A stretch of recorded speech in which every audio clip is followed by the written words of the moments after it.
Welcome. My name is Jane Lavino and I'm the Curator of Education and Exhibits at the museum. This is one of our sneak peek programs.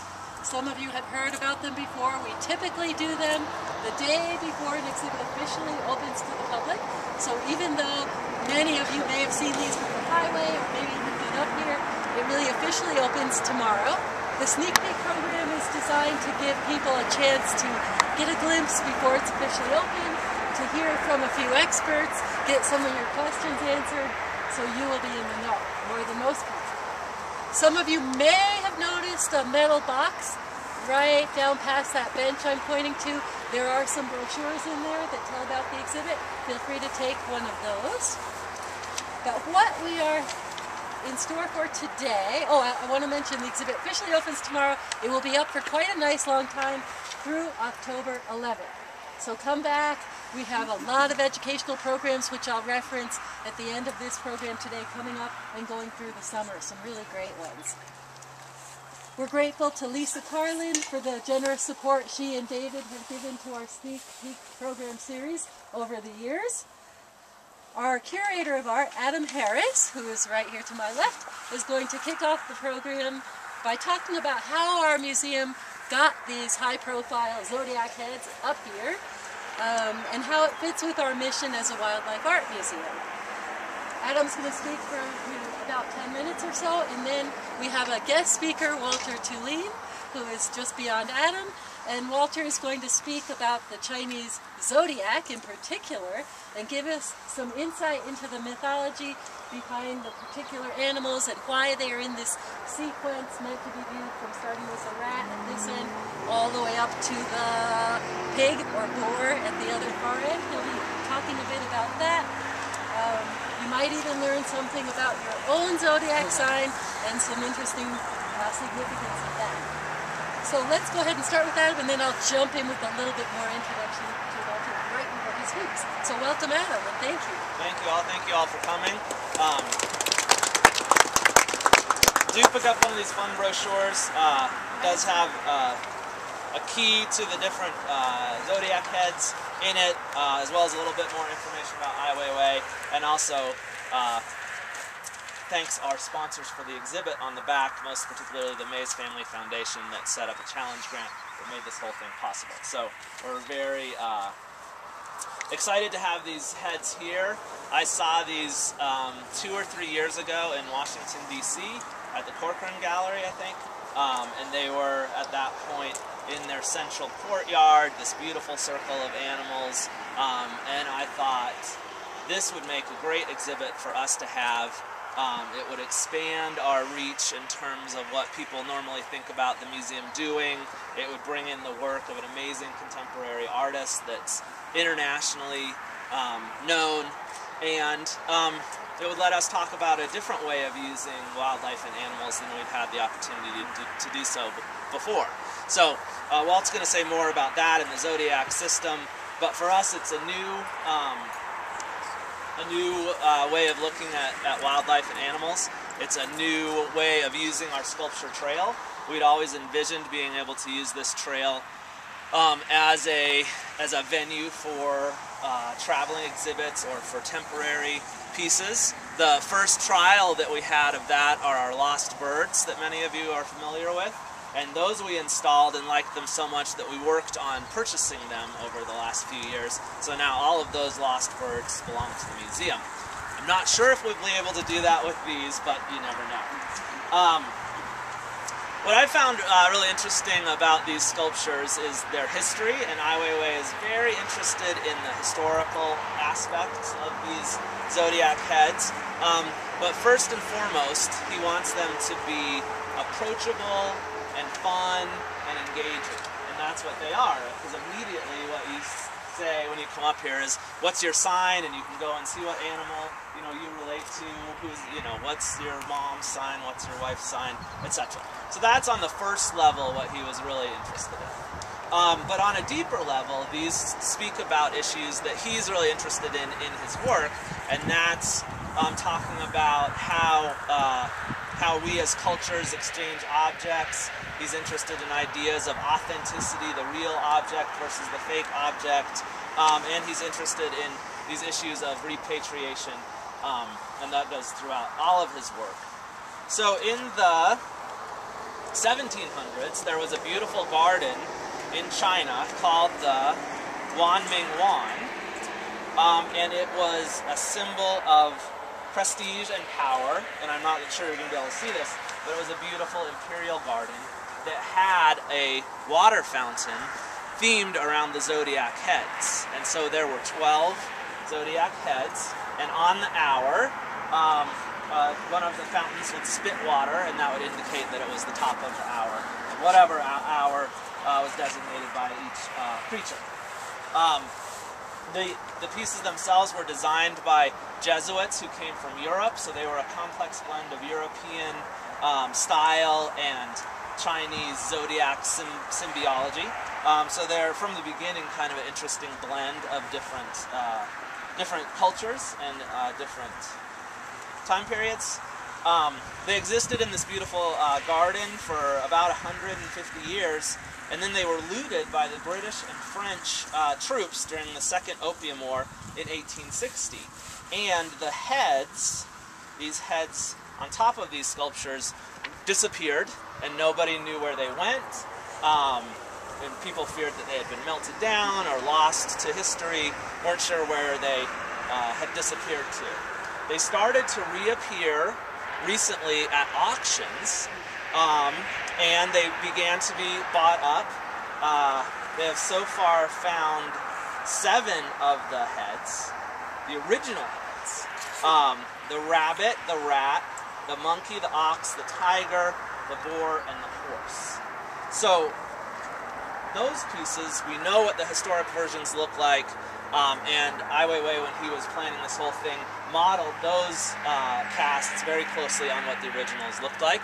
The other pieces, including the rooster, the dragon, the snake, he created out of his imagination. And so there, and you can see a little bit maybe the differences in how they're modeled. Even though they've been at auction for the last maybe 10 years, different ones coming up at different times, it was the collection of Yves Saint Laurent and his collection after he passed away that went up for auction in 2009 that caused this huge international controversy about selling these objects, and China got very mad and said, you can't sell these objects that were stolen from us, and we want them back. So this caused this huge uproar, and it was just at that point that Ai Weiwei was talking about creating a large piece of outdoor sculpture, and that spurred his imagination to say, I will do a modern version of these zodiac heads, and it will do exactly what I want it to do, which is to be fun, engaging, but we can start talking about all these other wonderful historic issues. It premiered in 2011, this exhibit in New York City, and it was right at that same time period, if you know anything about Ai Weiwei, that he was detained for 80 days in China and is currently under house arrest and is unable to leave China, so he hasn't ever seen these sculptures in any of the places that they've been in. So it's fascinating contemporary art with all these great historic ties, and it also has all this great connection to the Zodiac system.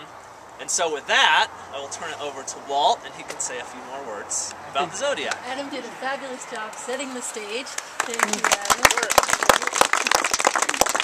And our next speaker is Walter Tulene. He's 17 years old, and he's a junior at the Jackson Hole Community School.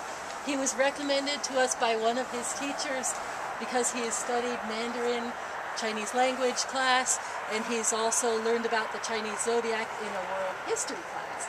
So we thought he would be a fabulous guest speaker. He's also on the Jackson Hole High School debate team, and he has been active, a very active participant with Model UN. So he's probably a much better speaker than I am. You're going to learn a lot from him, and we're really grateful for his willingness to share his knowledge with us today. Welcome, Walter. All right, thank you, everyone. So just to start off, if anyone can't hear me, just please raise your hand, and I'll try and be a little bit more noisy. So I'm actually going to start over at the rat. So I'm taking all of you with me. And as we kick this off, who here actively knows their Chinese Zodiac symbol as opposed to their Western? Okay, perfect. That's a fair number. If you don't, I invite you to open up the little guide that was passed around. It should contain your birth year, and then that coincides with the Chinese Zodiac. Just bear in mind that if you were born in January or possibly the beginning of February, it'll actually be the Zodiac symbol of the previous year, simply because the Zodiac and the Chinese Zodiac works off of the Chinese New Year as opposed to the Gregorian calendar. Let's begin by talking a little bit about contemporary Chinese Zodiac and how it really plays into Chinese culture today. There's a fairly famous Chinese philosopher who claimed that he didn't believe in the Zodiac. He said this, however, because he was a rat, and rats are skeptical. Ultimately, this is the philosophy that kind of accompanies contemporary Chinese Zodiac in today's realm. The government, the Communist Party, has officially rejected the Zodiac. They don't abide by it, they don't claim that it exists, they reject its premise as a whole. However, the Zodiac still plays an incredibly important role in the traditions of the Chinese today. As a result, many of the Chinese people will postpone births until signs that match up with what they want their children to be. An example of this was in 2000 with the Year of the Dragon, in which the birth rate of China it went up by almost 10%. Ultimately, when we're looking at the Chinese Zodiac in contemporary Chinese affairs, it plays a massive influence on how the Chinese interact in their day-to-day life.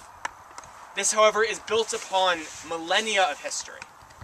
So many historians are not entirely positive of when the Chinese Zodiac really came to be. And they put the Chinese Zodiac at between 500 BC and 200 AD. This gives us about a 700-year window in which the Chinese Zodiac could have originated. While in normal history this is actually a great time window, in Chinese history this is a time when, 1, Buddhism originated within China, 2, the cat was imported from India into China, and also we had the transition from the Ming Dynasty to the Han Dynasty. So ultimately, these 700 years plays a crucial role in the formation of the Zodiac and which mythology is most accurate. So without further ado, we'll move into the actual myth behind the Zodiac. And we'll start with the most popular myth, that of the Jade Emperor. So in this mythology, the Jade Emperor called for a gigantic race. He wanted to create a calendar of sorts, a calendar which could track the cyclical nature of time, and to do so, he needed to have the figureheads of different animals to represent each year. So he sent out an invitation to every single animal throughout China. Only 13, however, showed interest. Those would be the 12 that you see behind me, plus the cat. So at this race, it was over a gigantic river. Many people believe it was the Yangtze. And the cat and the rat, who at this point in time were fast friends, were also the most cunning animals. And they recognized that it would be completely impossible for them to swim across the river. Therefore, they put their cunningness to good use. They together managed to convince the ox that in order for the ox to cross the river, it would need the sharp eyesight of the cat and the rat. And therefore, the ox agreed to allow the cat and rat to ride on its back. As a result, he was able to make it across the river incrementally. He managed to avoid the rocks, the logs in his way, until he reached the very middle of the river, at which point the rat, without the knowledge of the ox, shoved the cat off the back of the ox into the river. The ox, not noticing what had happened, kept going on his way, and just as he was about to reach the bank, the rat jumped off of his back, landing first, and therefore cementing his place as first in the Chinese Zodiac. The ox, just moments behind him, came in second, and therefore the rat is first, and the ox is second within the Chinese Zodiac. Coming right after the ox was the tiger. The waterlogged cat, giant cat, so to speak, had used his massive power and his force to swim through the river. And he complained to the Jade Emperor about the currents that have swept him downstream, but ultimately he was able to make it across and came in at third. Right after the tiger was the rabbit, who had hopped from rock to rock, from log to log, until he had found himself, without any recourse, in the middle of the river on a log with nowhere else to jump to. He was stranded here for a while until a massive gust of wind blew him from one coast to the next. Therefore, the rabbit was able to come in at fourth and be fourth on the Chinese Zodiac. Right after the rabbit came the dragon. And, of course, the Jade Emperor was curious as to why a flying dragon would have taken so long to cross the finish line, having been beat by a rat, an ox, a tiger, and a rabbit. The dragon, however, stated that he had heard the prayers of the Chinese, and had, instead of just following through on the race, had flown over the rest of China, bringing rain and good luck to all of the people within China. Upon coming back to the race, he found a rabbit stranded on a log, and used his massive breath to blow the rabbit from one coast to the next. Therefore, the dragon, having impressed the Jade Emperor with his goodwill, was able to come in at number 5. And this moves us along to the snake and the horse. Right after the dragon flew across the finish line, there came the galloping noise of a horse, and the horse rushed towards the finish.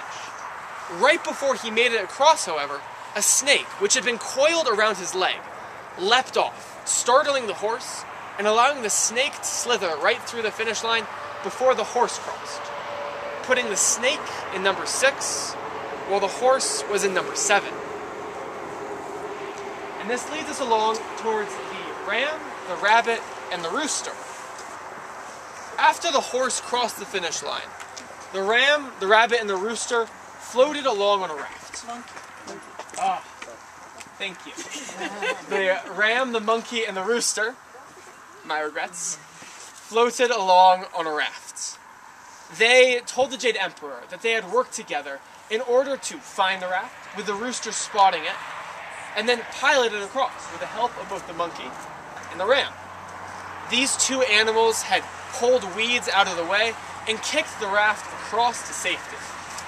For their hard work and their teamwork, the Jade Emperor awarded them the 8th, 9th, and 10th slots, respectively. All of this, however, leads us to the dog and the pig.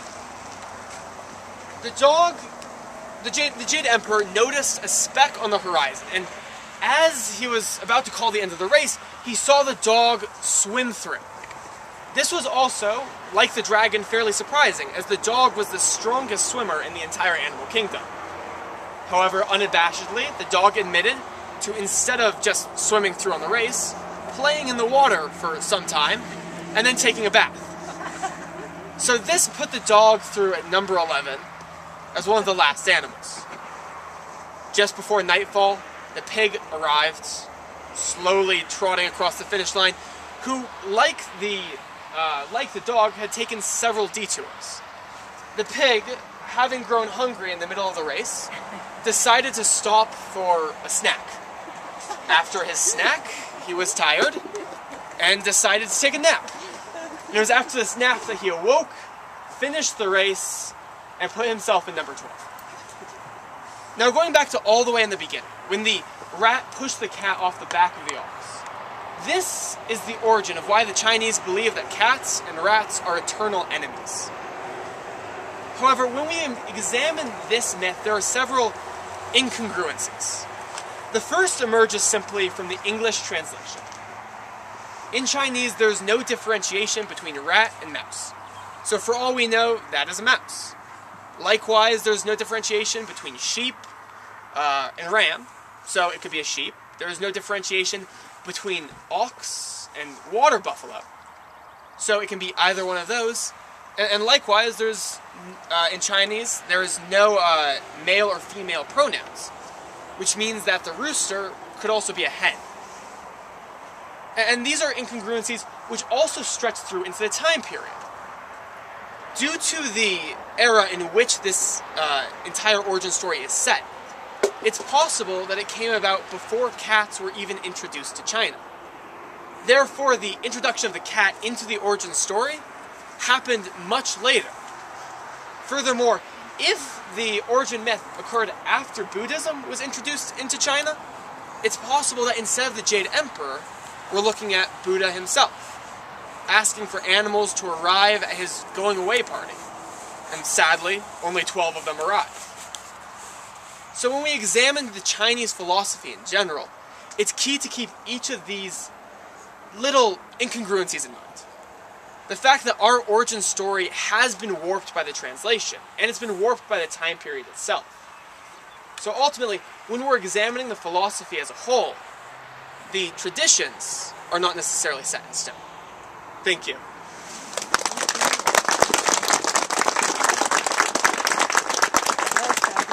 Thank you, Jane. So, in closing, we want to make sure you know that you should come up many times this summer. We have another piece that will become part of the viewing experience that will be installed by July 2nd, and that is an audio soundscape. A woman named Susie Ibarra is creating it right now. Some world-class musicians will be playing it. It will reference Chinese traditional instrumentation as well as animal vocalizations. We are really excited about that. It will be delivered via speakers along the tree line here. So you must come back and see that. It will play on a regular basis for all viewers during all the hours that the museum is open. We also will have a companion exhibit inside in our Wapiti Gallery called, I always forget what it's called. Full Circle? Full Circle. And you will have a chance to look at some panels showing some of the historic fountain, some other of the things Adam referenced in his talk, interpretive information, a short film on Weiwei and how these were all made. Also in that space will be what we call Open Studio, with tables for art making activities for all ages that all reference back to the Zodiac heads. And then Grace, who is here today somewhere, there she is. Grace has planned 2 other fabulous programs, one of which is a showing of the film Ai Weiwei, Never Sorry at the end of July. It'll be shown outdoors on a big screen in the amphitheater. Another one is, the mixed media program, which Amy is overseeing, will be in July. And again, we'll have all kinds of activities, music, food that all relates to this exhibition. So come back for a bunch of those things this summer, and if you would like lunch today, anyone who comes into the cafe, and if you identify yourself as a sneak peek program attendee, you will receive 20% off in the museum cafe. So hopefully we will see you inside shortly. Thanks for coming.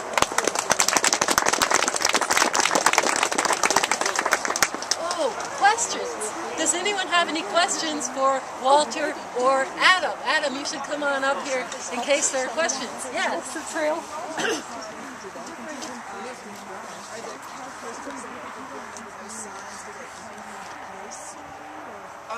The race definitely incorporates a lot of those characteristics.